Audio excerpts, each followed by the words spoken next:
I did have something I wanted to talk about. Have you guys heard about the Newtonian liquid that Red Bull is using to solve porpoising?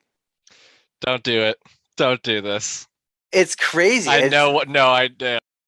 I, Fine, go ahead, do it. Dig your I, own grave. no, I don't. I mean, it's just, do you guys know like semi-liquid fluids, the fluids that like when you punch them, they're solid, but when like you move them around in a jar, they're liquid? Sure. Yeah, so that's how Red Bull is solving the porpoising in the suspension. They're using it to be hard at certain moments and soft at other moments. It's a pretty ingenious way to do it. I don't want to get too depth into it. I'm not an engineer. I know Ryan's wife is, or girlfriend, sorry, but Fiance. soon to be, hopefully, well, soon to be wife. But yeah, I'm not gonna get too far into detail. It's just a kind of crazy, mind bending subject, I'd say. Ryan, can you please comment? Yes, I believe we are referencing an April Fool's Twitter thread that claimed Red Bull was using non-Newtonian fluid to damper porpoising problems. It went on for several tweets before revealing that they were putting custard pie in the car to stop it from porpoising. Oh, well, that actually solves all that. I guess I got duped on that live TV, so that's good, but that's too bad. I guess next subject. The tweet went through several threads building up to the ingredients to custard pie, and then culminated in the conclusion that potentially, if the car exploded, you could end up with custard pie on your face. There you go. This is the best podcast you've ever done.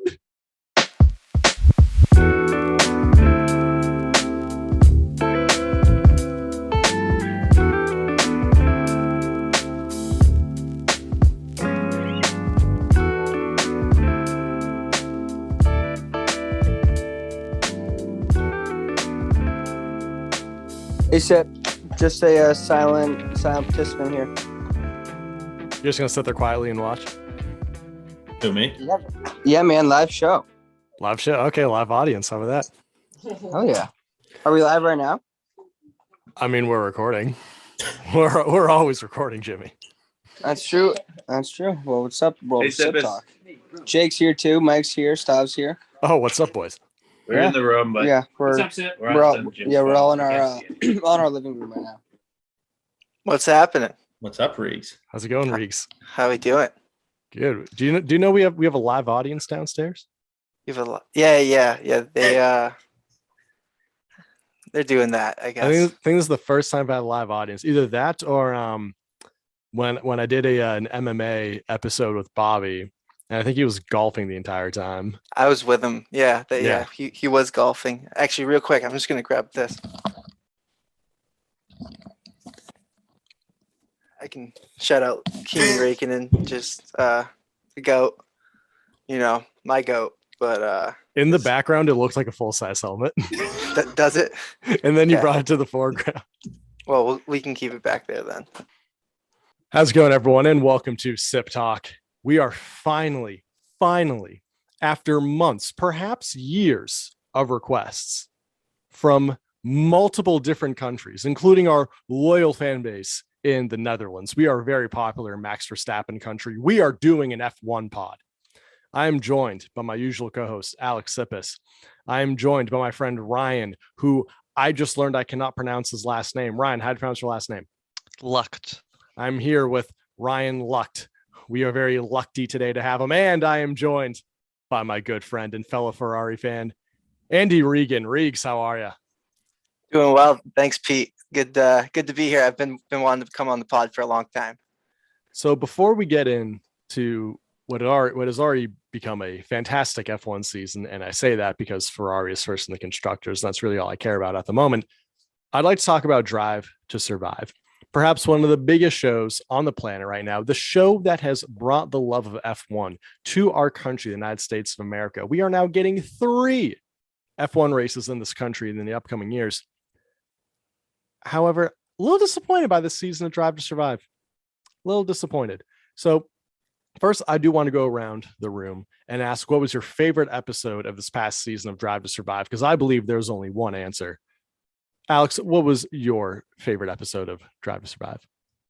Not to start off on a down note, but I watched 3 episodes of it. So you have not finished. I have not finished. Why are you here? To provide insight. Fake fan. No, I would say he's a real fan because he doesn't need Drive to Survive to love the sport. We'll get into that in a second. Ryan, what was your favorite episode? I'm imagining that this is what you've already predestined as the one true answer, but it's hard to upstage Gunther's boat. Okay, and Reegs, what was your favorite episode? Yeah, the Haas photo shoot was pretty all time, but I did enjoy the Danny Rick episode. I thought the insight into that garage for McLaren that weekend was just a kind of a cool setting for sure. So Ryan was correct. It was the Haas episode. That was the best episode, but the McLaren episode was good too. And Reegs, I know you're a huge Danny Rick guy, but here's what I love about the Haas episode is that Gunther, out of all the kind of, like allegations of fake drama on the show, and some teams don't participate, like Alpine's not in it, and you don't get a great insight into a bunch of other stuff. Gunther is so honest. Out of all the team principals, he's just like, I'm gonna be totally honest because I'm tired of Toto's bullshit being like, oh, Valtteri's such a good driver, but I might want to get George. What are we gonna do? And then you have Zach Brown being like, Danny Rick is he's gonna find his place here. We'll get it all figured out. Then you have Gunter Steiner going, I'm working with 2 fucking idiots. Like, he is the pinnacle of Formula One. First off, Haas is America's team. Let's not forget that. And now this year, they finally got rid of those Russian oligarch sponsorship. Haas is now back as America's team. Ryan, I want to get your insight on Gunther because you did guess the correct episode, right? What was your favorite part about Haas? And do you think Haas can succeed in the midfield this season? I mean, it's been his show since season 1. And I think for us as folks who love the sport, maybe this most recent season has gotten increasingly disappointing because the show, I think, is just leaning more and more into what it truly is, which I don't remember if it was a Vulture article or a Variety article, but some critics so aptly put it as like the Real Housewives if the housewives drove really fast cars and occasionally caught on fire. Like, that is what Drive to Survive is. I think you got to just love it for what it is. But man, he just owns every second of screen time. Reegs, I want to get your opinion on the McLaren episode, especially because there have been allegations that, like McLaren, they're kind of adding like fake drama. No, they don't really hate each other. There's no animosity. But coincidentally, McLaren heading into this season, they're doing like TikToks with Danny Rick and Lando. They're playing games like they're on Jimmy Fallon. Do you think there actually is animosity at McLaren? It's hard to say, really. I mean, they're definitely 2 likable guys. That doesn't necessarily mean they have to like each other.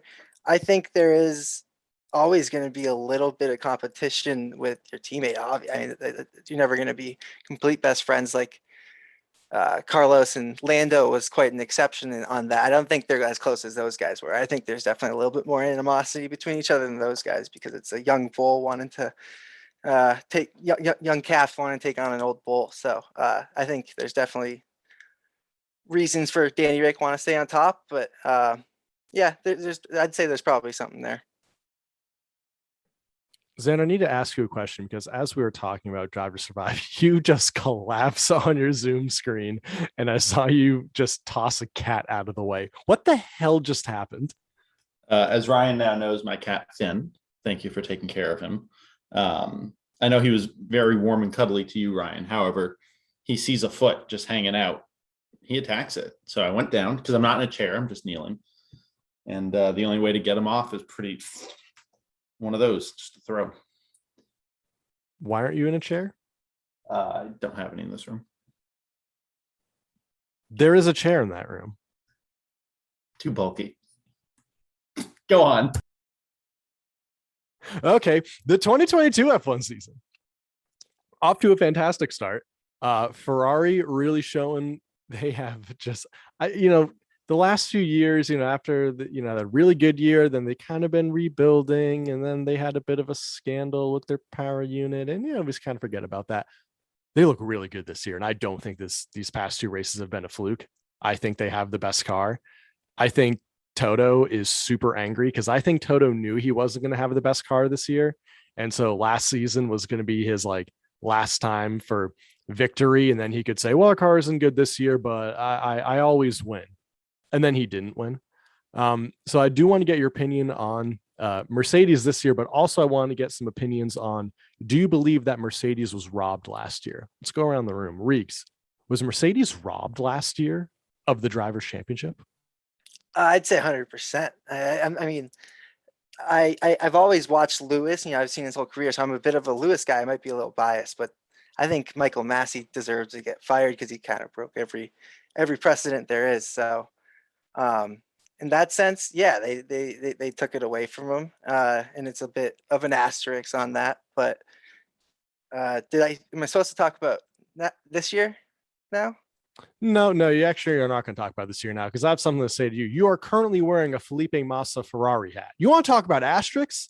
You said been watching. Don't talk about the 2008 Drivers' You say you've been Championship. watching Lewis's entire career, right? Did you watch his first Drivers' No one Championship? cares about Timo Glock. I care about Timo Glock. He pulled over. He robbed Felipe Massa. Okay, we can call it even Stevens now. How about that? Okay, I don't know how many. What Lewis has? What 7, 8, 6? I don't care. All right. Felipe Massa was robbed. Timo Glock pulled over. Okay. You want to talk about asterisks in championships? Massa crossed the line, the champion. And then in the final, in his home country. And then in the final turn, Timo Glock breaks down. This is not Nicholas Latifi smashing into a wall. This is Timo Glock just pulling over to the side. Like, it's ridiculous. Ridiculous, Regan. You don't deserve to wear that hat. I wouldn't. I'm agreeing with every point you just made. I mean, I hate Timo Glock to this day, but I don't think that should take away what Michael Massey did. It was just breaking every rule there is. I think they both Lewis doesn't deserve that one, but I think he does deserve this one. I agree with you, but not on all points. I think most recently it's just. I don't know. I'm sorry for the people in the Netherlands, but I'm going to be putting an asterisk on that one. I think it would do a lot for the audience's understanding of Pete's character to know that this is a very heartfelt position, and within no more than 120 seconds of Max being crowned Drivers' Champion, what was that? Just in December, Pete was making the exact same points. I think I heard that same spiel, not spiel, and not tirade. It's not, it's not quite a tirade, but that same argument was made immediately in the moment. Well, I had to make it because we watched the final in a movie theater and some British dude was crying in the bathroom saying, "That's not racing. That's not racing." Lewis was not robbed. It's sport. Shit happens. Sorry. Get over it. 2008 Timo Glock. Serves you right. See you later. Let this be an open invitation to Timo Glock. If you have the balls to listen to this podcast, Timo Glock, come on this show. Talk to someone who's going to ask you a tough question. Seriously, ridiculous. Talk to Will Buxton. Talk to anyone. Is Will Buxton still there? Will Buxton, yeah. Will Buxton's define there. Yeah, he's just around. He does like commentary for Drive to Survive. He has a podcast. Let me tell you, the Ralph Schumacher episode with Will Buxton, fantastic. Did it a Ralph Schumacher episode? Not on Drive to Survive. It was on his podcast. It's called Beyond the Grid or something like that. Not as good as this F1 podcast. Although we do not have Ralph Schumacher, but as we all know, open invite for Timo Glock. Do you guys remember Ralph Schumacher? Yes. I watched a video of him getting rear-ended him rear-ending Barrichello the other day at Australia. Just a little throwback to the race that's coming up this weekend. That's my test for real F1 fans. It's like, do you know who Ralph Schumacher is? Because all these Johnny come latelys who are watching Drive to Survive, they've only seen one Schumacher and it's Mick. And they're just like, well, I know about the other Schumacher, but do you know about the third Schumacher? That's how I judge if your opinions are valid. And Regan, you passed the test. Ryan, do you know who Ralph Schumacher is? Yeah. Well, I think for Lauren and I, when we first got into the sport, which be fully transparent was very recently, I think the Williams doc, well, no, when did the Williams doc come out? 2 years ago, 3 years ago? I think it was 3 or 4 years ago. I watched it on Yeah, but multiple- obviously, Ralph, a key part of a certain certain period in that team's history. So yeah, and then we went back and we did a bunch of like the F1 like year in reviews, catch up on all of the historical seasons, not having watched them, of course. Do you have a favorite random driver from one of those years in review? Oh, that's a good question. I don't have a good a come random back to it. driver. Yeah, it has to be random. Can't be like no winners. Can't be like No winners. Yeah, see, no, it can't be like no. Rosberg or anyone. I have a soft spot for Brazilian drivers in general. I'm learning a bit of Portuguese. So did Barrichello ever win? No, Barrichello was the Bottas of Ferrari during their heyday. He was the Bottas to Michael Schumacher. Okay, there's my answer. Riggs, do you have like a favorite like mid 2000s driver? Because I have a few that come to mind. I can't pinpoint one. I've always been a fan of the Iceman, but I mean I have his helmet behind me. But Kimi, I know he's a world champion. He's a winner. He doesn't count. Yeah, I guess he doesn't count. But let me think on. I'm trying to think. Kobayashi, I know that's a little bit more recent, but I always liked his, and That's a great answer. yeah, Kobayashi. Yeah, last Japanese before Sonoda. He was quite an animal sometimes. See, Now the Japanese racer before that, Takuma Sato. Yeah, that was Peter mine. and I had the pleasure of meeting, who's an IndyCar 500 winner. Two-time Indy 500 winner, I believe. I think he won it twice. I don't know if he ever finished in the points in F1. He might have scrapped a few Did points, he- but no, we might have been in Long Beach. Was he in the U.S. Grand Prix? Was he one of the 6 drivers Yeah. that competed in that? He might You have know- been. Let me you know check what? that. And also, Maybe. while I check that, David Coulthard and Mika Hakkinen. Mika, yeah, Coulthard does a lot of like the post game or post race interviews, which is Oh hilarious. yeah, he's all over the Hakkinen's a great podcasts. one. I was gonna mine Giancarlo Fisichella is a great one. My fantasy team name, as Reeks knows, for F1 is Giancarlo Sipicella. And then also Jacques Villeneuve. But he's a champion, doesn't count. So Ryan and Xander, I want to talk to you guys about something because our friend Reeks here, Lil Birdie told me he is going to be moving in with his girlfriend. Now, you two know what it's like to live with a significant other and watch F1. So I'm going to open the floor to you guys to give Reeks potentially any advice. Or Reeks, do you have any questions about what it's going to be like watching F1 Sunday morning or night for this upcoming race in Australia, watching F1 with your significant other? I mean, I guess I can lead this off. I've started to get her into it a little bit. She liked Driver 5. She did not like Verstappen being portrayed in it very much, but she liked it. She's trying to get into it. I guess, you know, no, in terms of questions, I mean, it's on pretty early, I guess, you know. How do you deal with that? I don't really have many questions, I guess. Before we answer this, the only driver I recognize outside of Barrichello and Schumacher that finished is Christian Albers, who's in the Cosworth. Cosworth, the Jordans, and the Ferraris were the only cars to finish.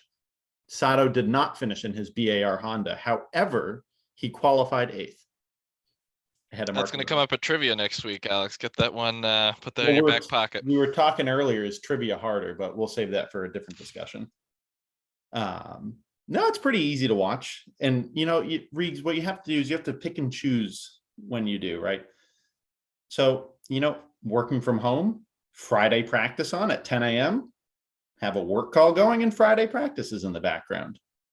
Qualies early in the morning. Like, I find it's easier to have the earlier races because you wake up at 7 a.m. No one wants to do anything at 7 a.m. So we're just sitting there. Qualies are on. Start printing out some of George Russell's very tasteful shirtless pics and leave them around the house. Maybe get a big poster or something.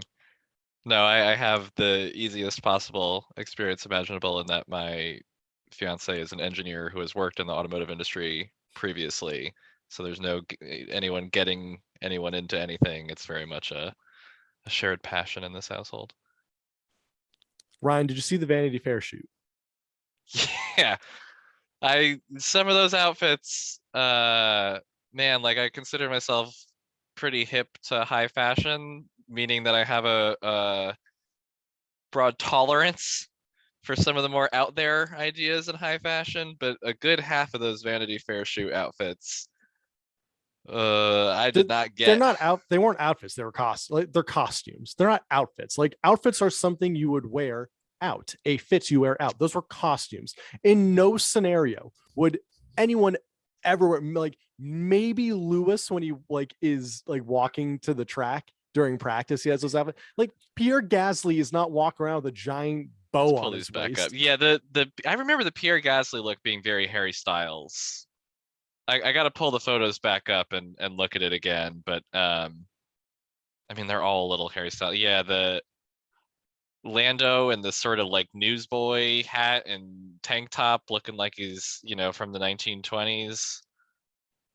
Danny Rick, I don't know what the pink jumpsuit was. Now George in the big going over oversized green coat was pretty funny. I Going over kind fashion. of liked that. Going over fashion in an audio medium is just incredible content. Yeah, and yeah, it's great. Things that don't work on podcasts. You either saw the Vanity Fair shoot, you know exactly what we're talking about, or you didn't, and this is one of the worst things I've ever listened to. Or worst case, you don't give a shit about F1. You came here for Google it. If you're listening to a podcast, Yeah. you're connected to the internet. I will say this: person who, all the outfits being ridiculous, person who pulled them off the best, and maybe should not be surprising, but Esteban Ocon looked the most comfortable. Well, yeah, he was the most outfits. comfortable because he was just wearing he was wearing a giant poncho. Like, of course, like there was nothing for him to pull off. I'll say this: if big coats and jackets are back in, I'm all for it. Little David Byrne talking heads in the mid 80s with his big suit. I'm all for that. Let's do it. That's a horrible idea. Pete, can you name the Italian who was on pole going into Sunday in the 2005 US Grand Prix? Was it Fisichella? No, it was not. It's the other Italian that raced that year. Oh my God. What is that dude's name? Oh, dude's name. No, this is a legend's name. He was in a Toyota. That doesn't help because I'm honestly just remembering that Toyota was a team. I think Ralph Schumacher was on Toyota. Had a little cup of coffee with Toyota. Who is it? Jarno Trulli. Oh, Jarno. Oh my. Okay, yeah, that's an easy one. You know what? How did Jarno not even come to my head when we're talking about favorite obscure mid 2000s opponent? I loved Jarno. Jarno's great. I think Jarno's up there. Did he have a podium? Yeah, in the 2005 US Grand Prix. I think allowed to start. I think that like broke. No. Like Jarno had like a very long streak of races without a podium, I believe. And then of course Hulkenberg just broke. The fact that Hulkenberg still can't get a podium, like he is on standby for every single team. Does someone have COVID? Someone have the sniffles? I can race. Like just put him in a good car for once. Someone, please. Anyone. Rainy day. If it's a rainy day and one of your drivers has a cold, please just call Hulkenberg and give him a chance because that is painful that he still has not gone on to it. But it's one of the most insane records I have ever seen in sports. Can you name Jarno Trulli's only win? Did he win Monaco? He did win Yeah, Monaco. I think he was in Monaco. Yeah. Yeah, he won Monaco in 04. He was paired up with Alonso that year, isn't that right? Well, he was on two teams that year, it appears. Yeah, he was on Renault. Yeah. And then he went to Toyota. Who was his teammate on Toyota? Speaking of Alonso, how about him and Ocon in that last race? That was quite the battle. Oh, yeah. I thought they're going to take each other out. That was great. Now that's racing. My problem with Alpine is that their car looks like the Force India from 2 years ago, and it confuses the shit out of me. I think that livery is just going to last for these first two races. I think they're going to go back to a blue and pink, but the all pink is awful, just terrible. Well, great way to ruin a good looking livery. Here's my problem with Alpine because like they're really like they're kind of like briefly in Drive to Survive, and I think in previous seasons they didn't want anything to do with it, if I remember correctly. But after they announced or heading into this season with the Miami race, I've seen Alpine drop like very Miami-y merch, like new era, like snapbacks that look like the Heat's like Miami Vice uniforms. You think if you want to target to an American audience, you would like really lean into the whole Drive to Survive thing. Because like all my targeted ads on social media are like very neon bright Alpine gear for some reason. I want to go back to mentioning Monaco because I feel like if we're looking for podcast fodder, we should talk about Zach Brown's comments on Monaco after the Las Vegas announcement. Question. Yeah. Who's Zach Brown? Like the artist? CEO of McLaren. Oh, see, you don't get You'd know that if you watch Drive to I Survive. was gonna say. I did want to clarify, not the country singer. No, not the country singer. No, he's the guy from the IMB commercials. Or no, excuse me, IBM, not IMB. Hell's IMB. He's the one for the IBM Watson commercials where he's like, "Hey fans, which country has the biggest fans? Is that the worst commercial on TV? Come on, England. Hi, George." I hate that commercial. Like, in what universe is someone being on just like, me, I love McLaren the most. Pick me. I'm on a giant Zoom call. And of course, it's on like Microsoft Teams too, and everyone hates Teams. What were we talking about? Zach Brown and Monaco. What were the comments, Ryan?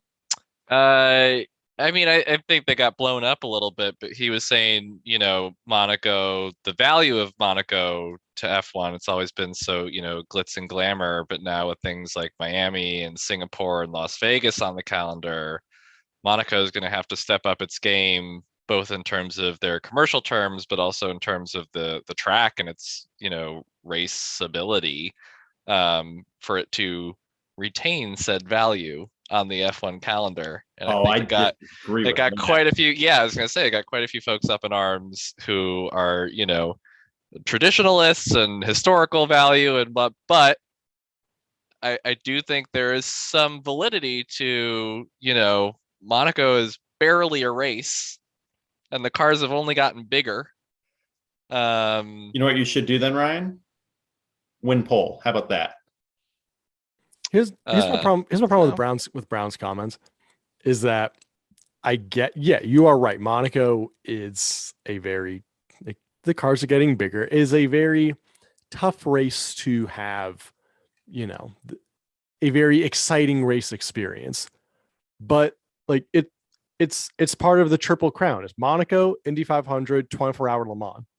If you think Monaco is a boring race, you think 24 hours of Le Mans is exciting? You think the Indy 500 250 laps just in a giant rectangle is exciting? It's the history, it's the glamour, it's part of the Triple Crown. And I don't want to hear glitz and glamour is being competed with Las Vegas. Okay, Monaco touches a country with a real Eiffel Tower. Vegas has a fake Eiffel Tower. I don't want to hear this. But Vegas has the Blue Man Group.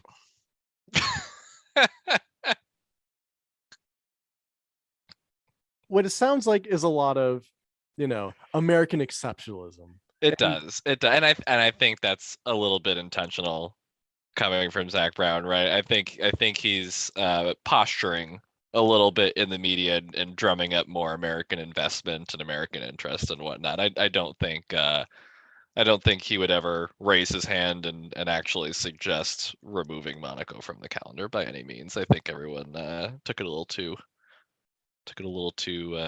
conclusively. Yeah, I don't think it would get moved anytime soon. Anyway, I mean, they've been racing there since they started, right? 1950. Although, look at the discussion that's supposedly ongoing right now about certain tracks that might be on the chopping block for next year's calendar. Certainly not historical tracks in their own rights. Spa for one, which would be awful. Just be awful.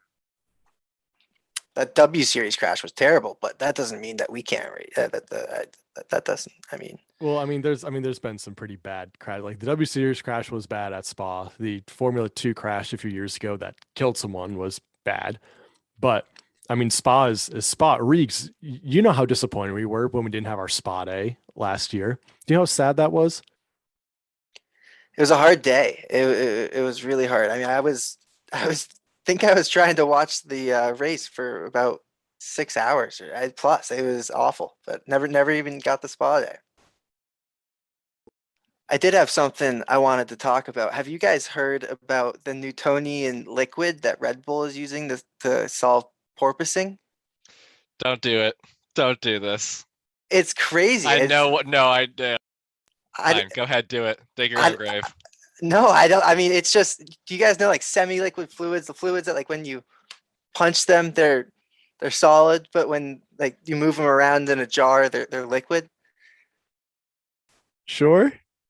Yeah, so that's how Red Bull is solving the porpoising in the suspension. They're using it to be hard at certain moments and soft at other moments. It's a pretty ingenious way to do it. I don't want to get too depth into it. I'm not an engineer. I know Ryan's wife is, but or girlfriend, sorry, but Fiance. soon to be, hopefully, well, soon to be wife. But yeah, I'm not gonna get too far into detail. It's just a kind of crazy, mind bending subject, I'd say. Ryan, can you please comment? Yes, I believe we are referencing an April Fool's Twitter thread that claimed Red Bull was using non-Newtonian fluid to damper porpoising problems. It went on for several tweets before revealing that they were putting custard pie in the car to stop it from porpoising.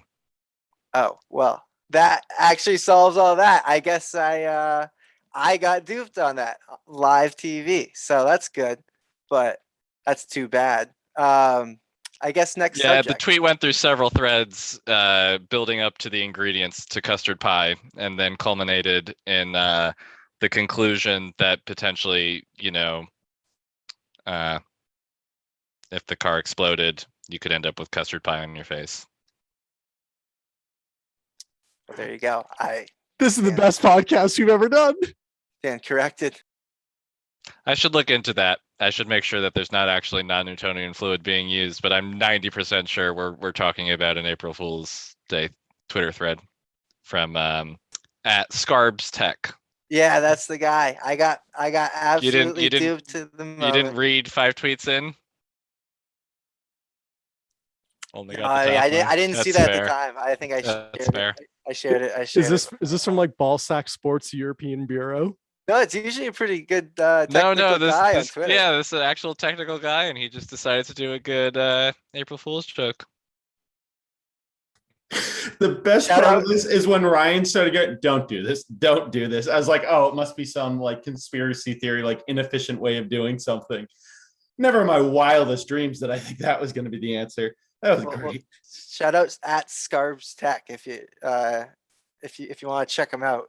He usually is pretty honest with you, but that threw me for a loop. Thank you, Ryan. If it makes you feel better, in reviewing the Twitter thread now, a Dutch auto racing blog, gpblog.com, did run it as a real story with the headline Red Bull has found clever and legal solution for porpoising and deleted it within 3 hours. So you're not the first to fall for it. Shout out to our fans in the Netherlands who might have read that article. Well, yeah, that's too bad. I mean, It's a real shame. Really wish they had been gone with that. I had like two things I want to talk about. That was one of them, but I think that's thrown out the window. Let's throw it to the next guy, I guess. It's a strong pitch. It's a strong pitch. Maybe they could do it. I don't even know where to go from here. I was going to ask about what you think about F1 potentially tapping into the American sports fan base that has a very different fan philosophy compared to the European counterparts, but this is even better. Oh, what do you mean by that? We can go there. Just from what I've noticed, I feel like, in all countries, you're going to have your tabloid sports. The US has First Take in sports radio. The UK has like the Sun. That's kind of the tabloidy one. Spain has El Chiringuito for, if that's how I pronounce it, for soccer. But I don't know. I feel like I always get kind of worried when United States investors kind of start sticking their hands into European sports, kind of like the Premier League, because I feel like I that's what I want to have this conversation about, because I feel like once they do, some like if it feels like a spark and a bit of magic is kind of taken away. Like I don't like I honestly don't think I would want 3 races in the United States and then having a European race taken away. First off, the US races are incredibly more expensive than the European races, just ticket wise. Like, and it just seems like, and look, it's all one big cash grab, but it would be cheaper to fly to Monza or fly to Italy and go to Monza than it would be to go, I'm assuming, to Las Vegas, but then it would be go to Miami. The Miami tickets are incredibly expensive. Like Montreal is one of the most, that's in Canada, but that's one of the most expensive Grand Prix. I feel like I just have this weird trust issues with US sports fans. I don't know if it's me trying to sound like a hipster, being like, I like this band before everyone else liked it. But like, I don't know if I want like First Take and ESPN giving like F1 hot takes when they've only been watching the sport for like 3 years. I don't know if I like people being like, oh, like Hamilton was robbed and blah, blah, blah, without knowing that Timo Glock pulled over and Felipe Massa was robbed. Well, there you go. There's a much larger issue than American money and American fan bases, and that's just the permeation of stan culture into F1. Like F1 Twitter is a cesspool. Or like, have you ever been on the Lewis Hamilton subreddit?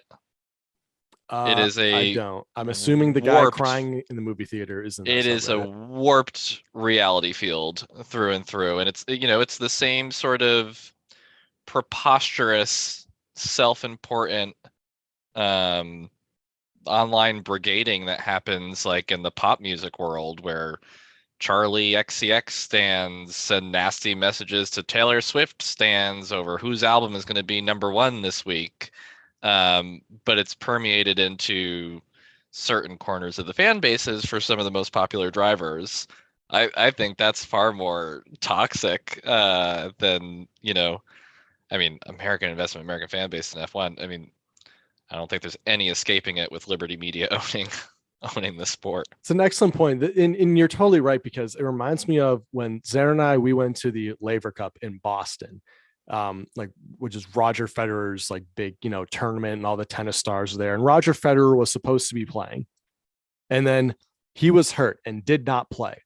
However, you had all these people at the TD Garden who love Roger Federer. Like, they were there to see Roger. Originally, he's not there. Anytime they put him on like the Jumbotron, he got a standing ovation. Like during the middle of the match, they'll just have Roger on the Jumbotron. He'll wave. People are standing. It's the loudest that arena got during a match between like Nick Kyrgios and Tsitsipas or Riley Opelka or whoever. Like all these very good players. I thought I was like surrounded by a cult. Like, it was creepy. It was weird how much people were in love with Roger Federer, and I get the same feeling from Lewis Hamilton stands. And it was just weird. It was super odd. To further Pete's point, there was what's the watch company, Swiss or whatever you want to call it? It was like him in like a watch commercial playing on the Jumbotron, and people were like cheering whenever he popped up with the watch. It's like, okay, what are you guys doing? Do you guys root for drivers or good racing? I guess that's another question. Because I've never really, I mean, I liked watching Schumacher, but like I was a kid and I just liked the guy that won. But other than that, like, well, we were in I have different drivers that I like, but we were in a definitely, Ferrari household though. Like we definitely like, we were Ferrari fans. Like dad was a Ferrari fan. Like I feel like if dad was a I don't know. I'm trying to think of a random. If dad was a hardcore Williams fan, I bet we would have been Williams fans. But I guess at this stage, I mean, their target demo right now is pretty much our age group, right? I think we'll agree with that, of who they're trying to bring into the sport. I feel like I just like good racing, and I like the different storylines, and I like the midfield battles. Ryan? Oh, totally. Yeah, we're rooting for something interesting to happen, right? And like, as much as I, quote unquote, hate Hamilton for winning all the time for the last couple of years and making things less interesting, at the same time, it's hard to not appreciate excellence, plain and simple. right? So like, yeah, I think it's hard to, in our household at least, it's hard to root for some of the pay drivers, right? And we like a good underdog story, so we've been very bullish on George Russell for years, and hopefully going to see that long shot pay off this season. But I mean, there's not a lot of drivers that we wouldn't root for in the right battle or the right storyline. It's about, what's the interesting thing.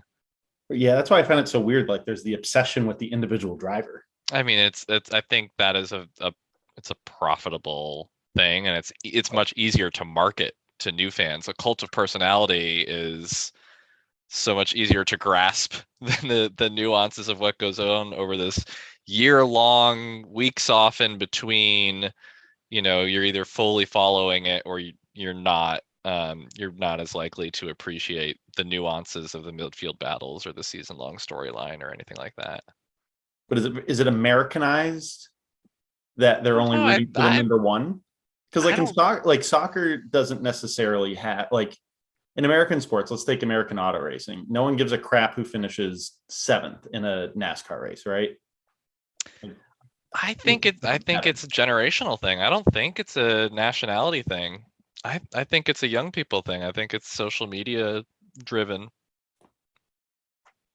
And That's my take. maybe Ryan's right, because I do feel, especially in soccer, like you do have, the battles for fourth to get a Champions League spot, and it's super exciting. But I mean, if you look at, let's say, like American soccer fans, like teams they root for are generally already in Champions League. Like I think the only example I can think of would be, like a Tottenham or an Arsenal fan, like recently, like really trying to battle to get into the Champions League. Like if you're a Tottenham and Arsenal fan, you're happy with getting fourth. If you're a Man City fan, if you're a Man United fan, if you like Chelsea or like Real Madrid or Barcelona or whoever, like you expect to win. Like you are expected to finish in the top 4 being Champions League anyway, so you are expecting to win the league and at least get to the semifinals of Champions League. Like my buddy's a huge PSG fan. He doesn't watch their league matches. He only watches PSG in Champions League because he already knows going into it that they're gonna play Monaco and beat them 5-0. So my question to that, and we don't have any European. Too bad we don't have your Dutch friends here. Is it? Yeah, well, it's the middle of the night.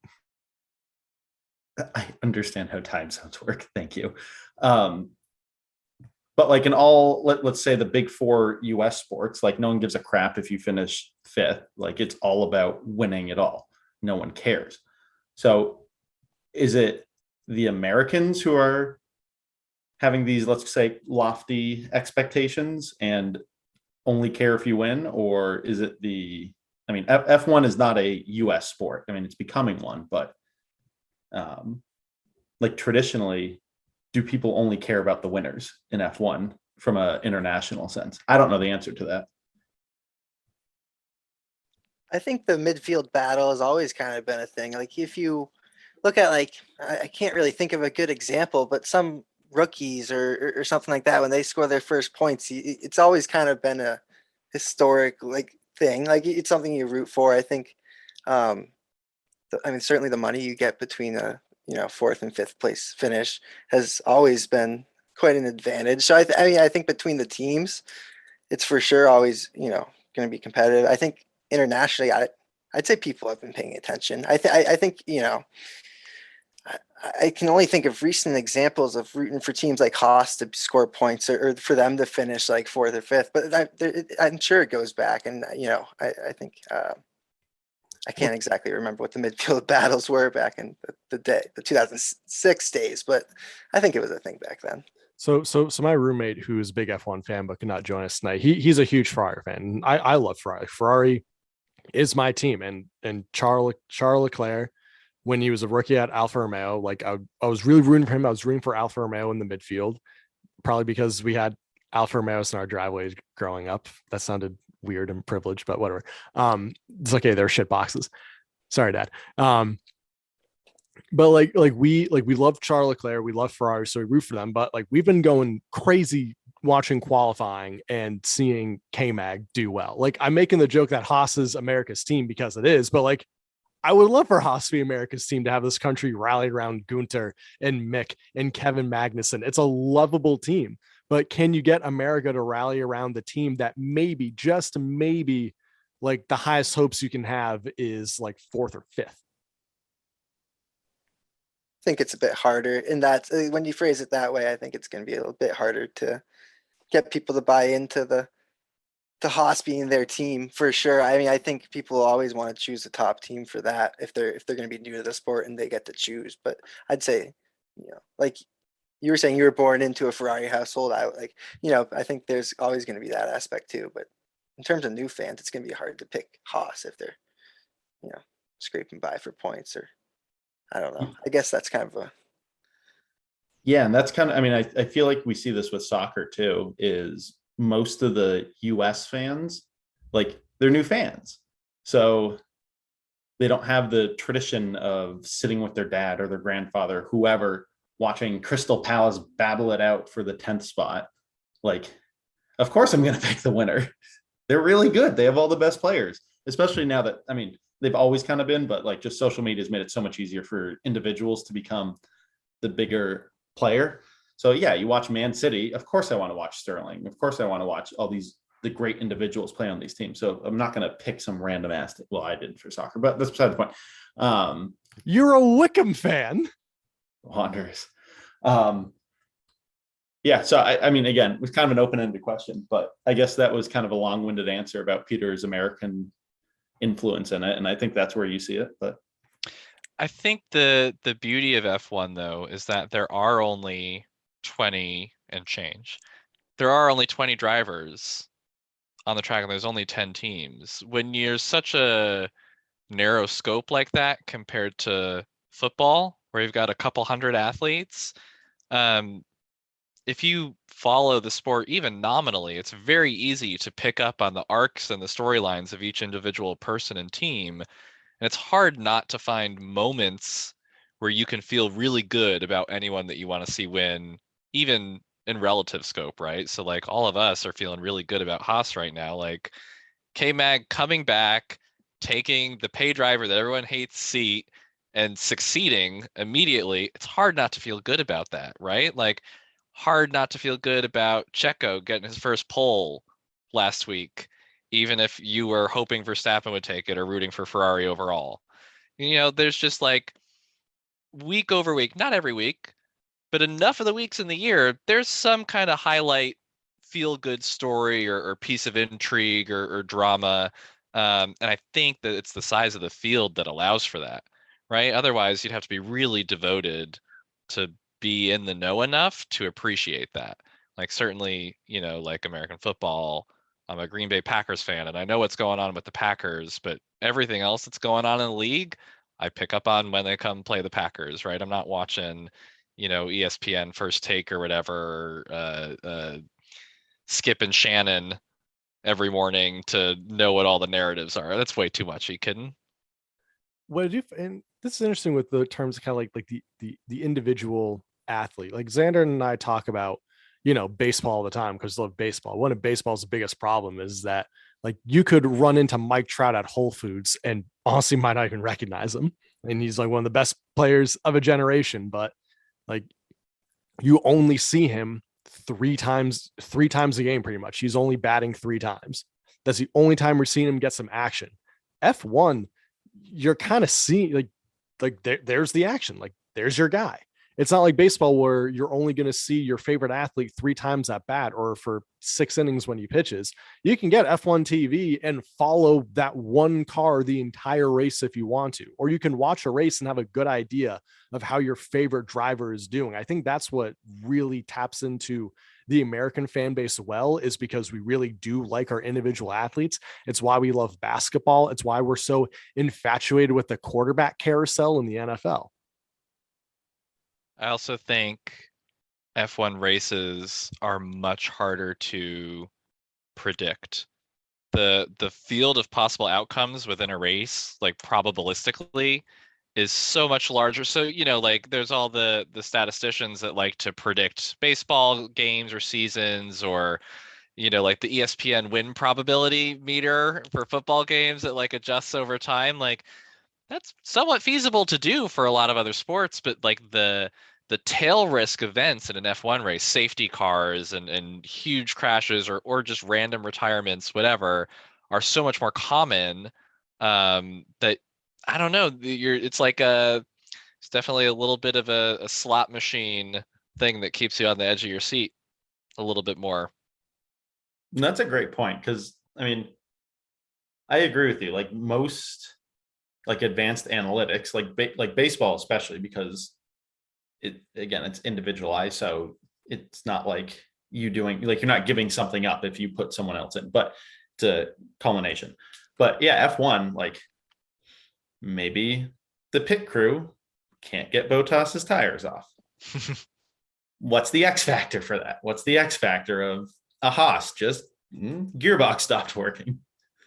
So I agree with you with that. Yeah. Even though I think that the top kind of, let's call it the podium or like the top 5, like I think a lot of that's pretty set.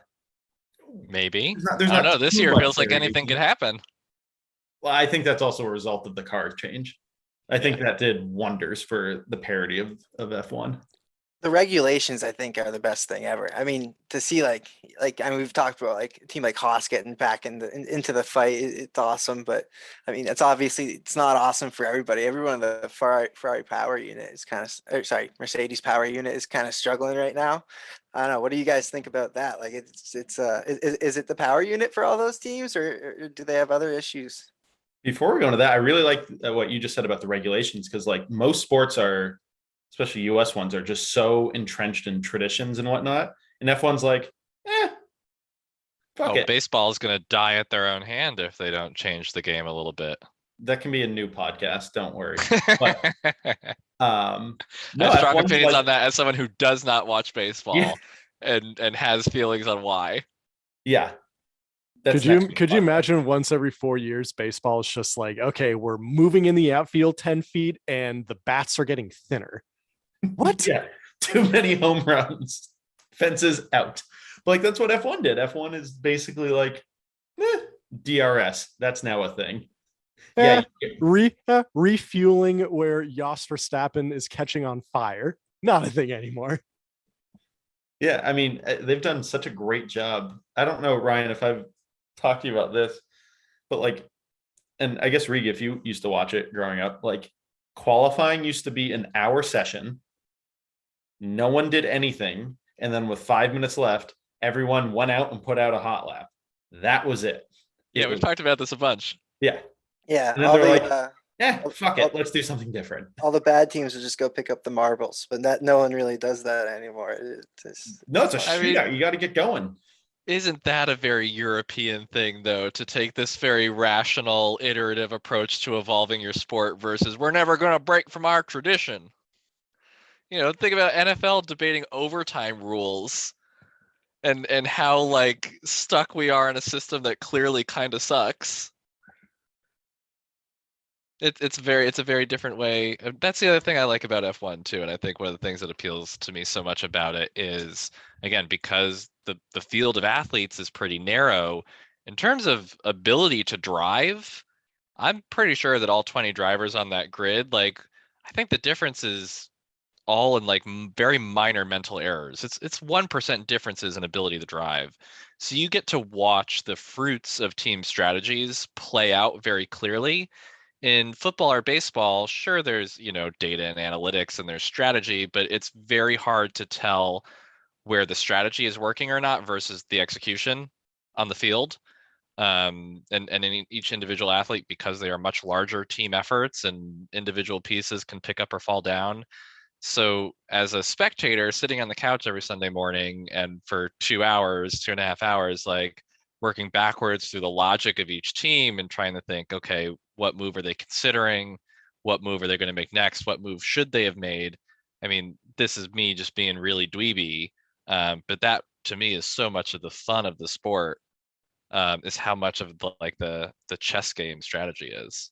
Yeah, I've started kind of watching it as teams competing, not like when I say teams, I mean like instead of it like drivers versus drivers, and there's a driver and then they have all their help behind them. I think of it as this is Ferrari versus Mercedes, and there just happens to be this driver. Because I mean, think of how many people are in an F1 team. Like if you start thinking about F1, 1,500.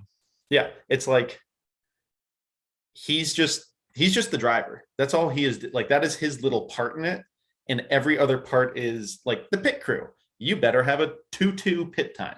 Like there's so if you start, I've found it really interesting, kind of watching F1 as team versus team, drivers just a little chunk of it.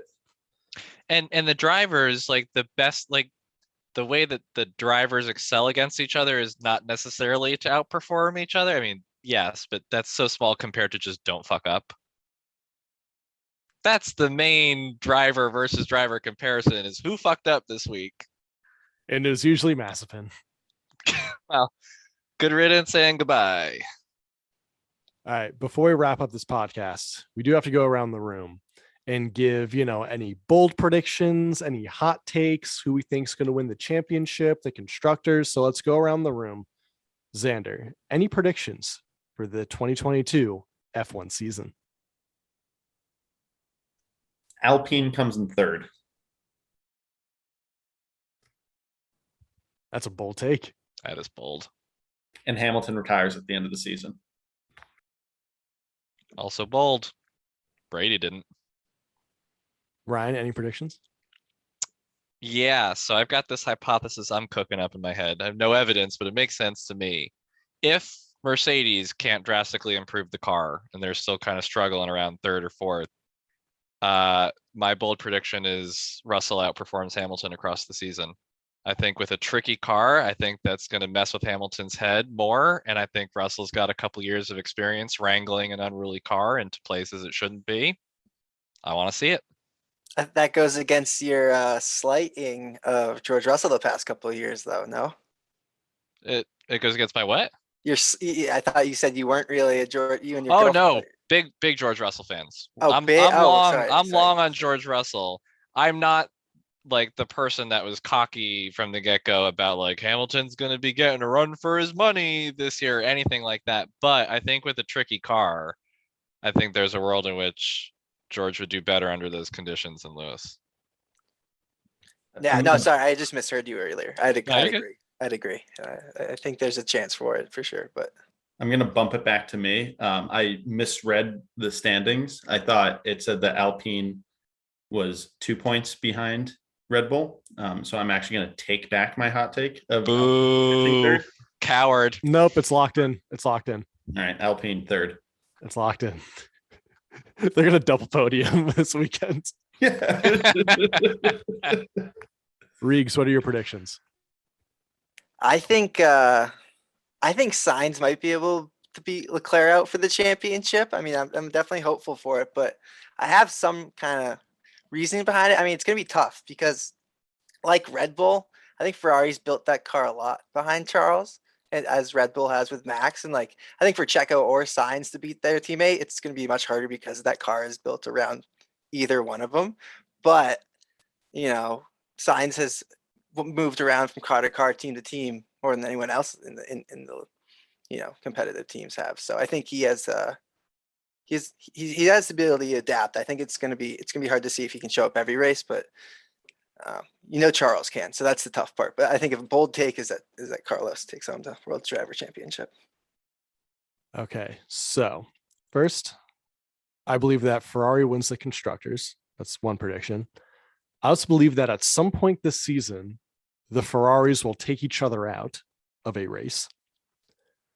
I believe that a Haas will win a Grand Prix this year.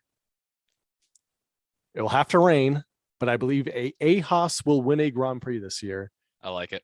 And I believe that Me too. at some point before the season ends, Toto will step down. I don't know about that one. Toto He owns 20% of the team or something. I don't remember the exact stake. He's always had a way out just in case things don't go his way. Like he can still have. It's not that I doubt he has a way out. I think it's that he can still have. He wants it. He can still have He can still have an ownership stake in the team. He's just gonna step down for an administrative role type deal. I'd bet heavily against that. Susie's way too much in the paddock. I mean, we're talking about Drive to Survive. Then Susie Wolf was all over the paddock. I feel like it's becoming a bigger thing for them more than him stepping away. I will He- say, big power he- move to have all those Drive to Survive interviews shot on his private jet. He steps away for Susie. This kid needs to get the hell out of here. Oh God, Jack, get out. I want to go to the racetrack today. Shut the hell up, Jack. God, I don't want that. Horner's kids were so much cooler. I gotta say, Horner.